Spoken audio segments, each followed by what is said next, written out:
Hey guys, my name is Steven. Welcome back to the Quad Method. Today we're going to be doing something a little bit different. Since we've been talking a lot about scrapes lately, I thought, why don't we just put this in some real context? So today we're going to be doing a music breakdown of the RCC Closer Quad Lick from 2018.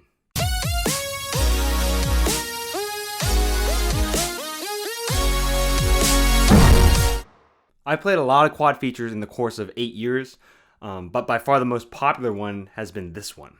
It's definitely not the hardest feature I've ever played, but it definitely was the most fun to perform for people. So, because I've been seeing a lot of people play transcriptions of it and all that, I decided, hey, might as well just do a video and just give everyone the opportunity to play the actual part. And if you want to know the story behind how that came to be, it was close. It was almost at the end of the season. I think it was right the weekend before WGI West. And we were finishing up the drill for the closer, and we were just messing around with some stuff. And then right before dinner, Sean Vega comes up to us, and he's like, I want to try something crazy. But then he said, we want to put a huge quad break right here. Before, it was just the samples and us doing body, but I guess they decided, might as well just put a quad thing in here. So right after dinner, we just went outside for 30 minutes, came up with this quad feature, went back inside, did some drill, played with it, and it was in. But anyways, let's get down to it. Regardless if you're learning a lick just for fun or if you're learning a lick for a show, you should always try to play it the best you can. That way you can always learn something from it, and you could always apply that to something else, whether it's teaching or just being able to play harder quad music, that sort of thing. All right, so basically this solo is broken down in two chunks. The first one's kind of like the setup going into it, and then the second part is like the actual quad feature with all the scrapes. So if you look at the music, it starts off with some simple things, just some eighth notes as a pickup, and then it goes into some moving diddles going down and up the drums.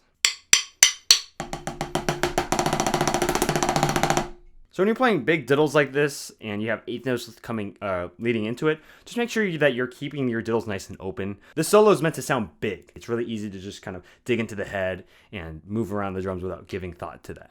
Make sure you're not dropping the dynamics once you get into the actual diddles coming out of those eighth notes. And then after that, you got some scrapes going into the release. Cool. So these scrapes are pretty simple. What you got to watch out for is when you're coming into this guy, you're not overshooting with that left hand. And then you just continue that motion going to the left. This whole solo is kind of based on singles to doubles and doubles to singles. So make sure that you're listening to your rhythms and you're keeping that consistent 16th note flow going through the solo the whole time.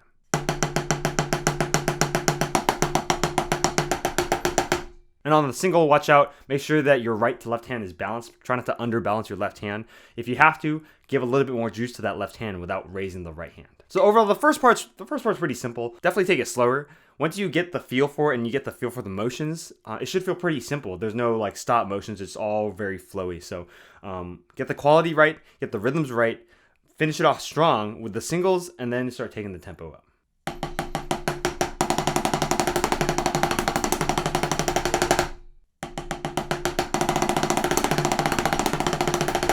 All right, now we're going to go into the second part, which starts to get really involved and a little more challenging. So we start off with a little suicide on drums 3 and 4. If you don't know what a suicide is, it's basically where you just do singles and you just continue this back and forth motion. This part was actually probably the second most challenging part about this feature, is playing those singles well and then transfer out of that going into the scrapes right after.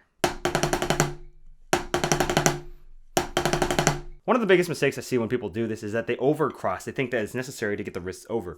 But typically what happens is that it forces you to go French in order to not go too far. And in the end, you're limited to what your wrist is capable of doing. You should be fully capable of playing suicides with natural orientation and just cross stick on stick.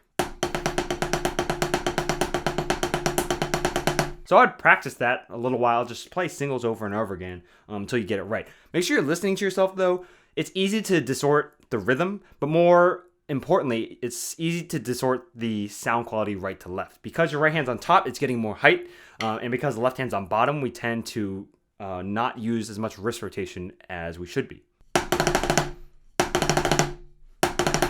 Now we're going into one of the main bodies of scrapes. Here we have some non-scrape diddles integrated with a lot of different scrapes. So you got to be careful. If you think of the whole thing as scrapes, you start to treat all the motions like they're going to be scrapes. So then you start accidentally kind of scraping one drum diddles, which is not what we want. We want to maximize the quality of those diddles too. So we want to approach those as if they're literally on one drum, which they are.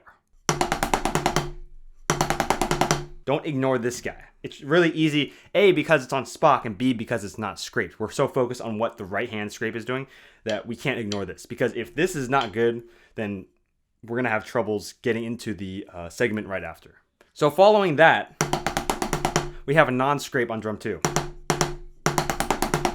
But right there, make sure you're not thinking too far ahead, because the next thing you got to do is jump over to drum 3 with your right hand. But we can't be scraping that one diddle on drum 2, because then we're going to lose the quality and we might hit rim, and that's going to cause us to mess up the next part too. All right, so on this next part, we're getting into some vertical scrapes going inwards, going from the outside drums to the inside drums. This is where verticality really comes into play, because you're essentially just scraping and then coming down on the same exact drum. If you take up too much real estate, you increase your probability of error. Whether it's because you're more likely to click your sticks or because you lose control over your zone accuracy. The more up and down we keep these scrapes, the better sound we're going to be able to produce, and the less likely we are to run into any of those silly errors that we don't really need to run into.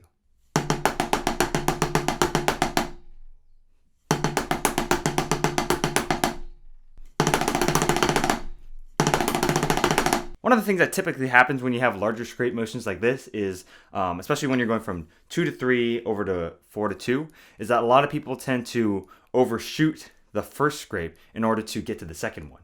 And this typically results in, hitting rim or just degradation in sound quality. All of these things are things we don't want. So make sure you're taking care of one thing at a time. And usually if you get the first scrape, the second scrape just kind of comes naturally. There's no real reason to overshoot the first one. Overshooting doesn't typically get you to the second one any sooner than if you actually played the first one correctly. The next segment is somewhat simple. The rounds aren't hard, but you are going singles to doubles. And this segment basically is helping the front ensemble hear where the quads are. If you notice in the show, the front ensemble is kind of playing some eighth note rhythms under all that we just talked about.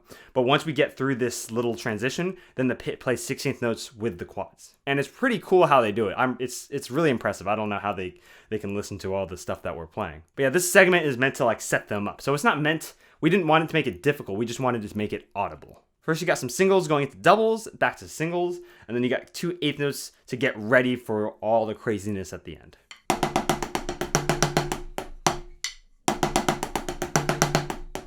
If you're not very adept at playing singles to doubles, that's a skill set I would highly advise you to learn. I'll try to put a singles to double exercise in the drive, but it is very crucial to understand how to go from single sticking to double sticking without changing the rhythm. And that's what we have here, is going from singles to doubles, but they're all 16th notes. They might be different dynamics, but they're all 16th notes, and we have to retain that 16th note integrity throughout the whole thing.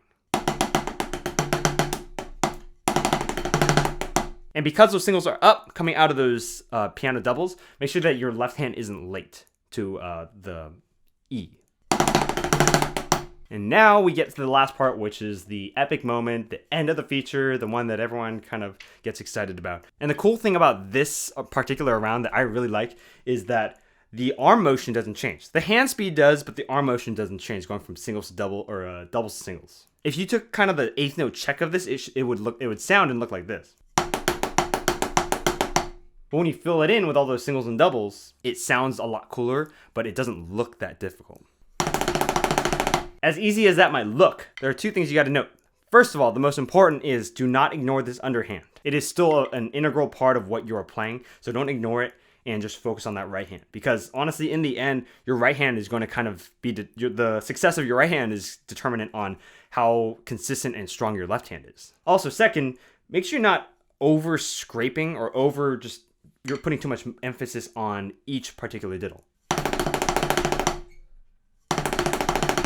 And again, same idea with singles to doubles. The 16th note rhythm does not change. Tonally, it might not sound like that, but it is very important that you understand that the rhythm is the most important thing about what you're playing. The ending is probably the most challenging part about this whole this whole solo. So basically it's just singles. The first thing you got to get over is make sure that you're going into the singles smoothly, coming out of all this crossover stuff. And then when you get there, make sure that your left hand isn't coming in late, going into that little suicide up on 1 and 2. Oh yeah, I forgot to mention there's a little scraper here. It's a little uncomfortable just because you're playing, everything's in very close proximity. Just relax on it, and if you have to tweak a little bit, that's totally cool. Just try not to make it a habit to stay like that as you move forward. Yeah, but after that, make sure your left hand is getting off that second scrape so that it can come in time for the singles right after.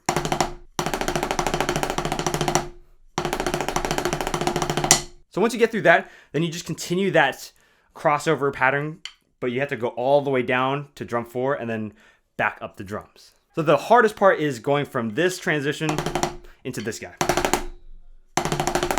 One thing you got to know is that it requires more energy to get that stick across coming out of this guy.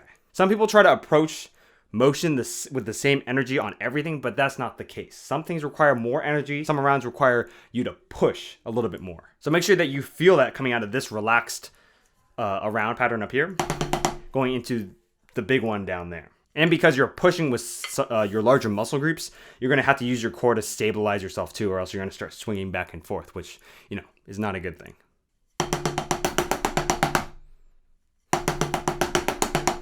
So it's just singles going up to Spock. It's really easy to also let your sound quality just drop, which requires you to put in more energy to make sure that you're still turning your wrist as you're doing all this motion. It needs to, if anything, crescendo going into the ending.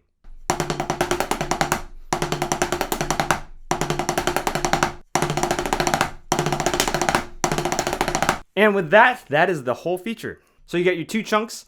If you break it down, your first chunk is just an easy setup. You got a couple scrapes here and there. The most important part is setting up the 16th note rhythm and let that quarter note space between the first section and the second section, let that just kind of be the breath of fresh air before you just hit it hard. So here's the first section by itself.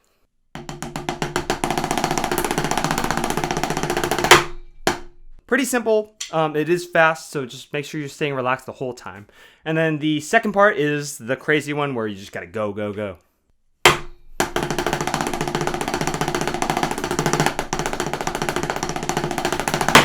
And with that, there you have it.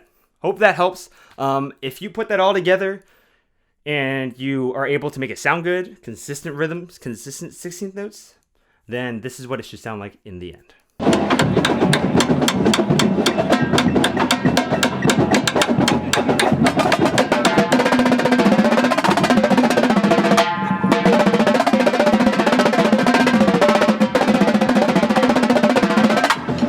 Anyways, thank you for watching, guys. Let me know if you enjoyed this type of video in the comments below, and I will see you guys soon.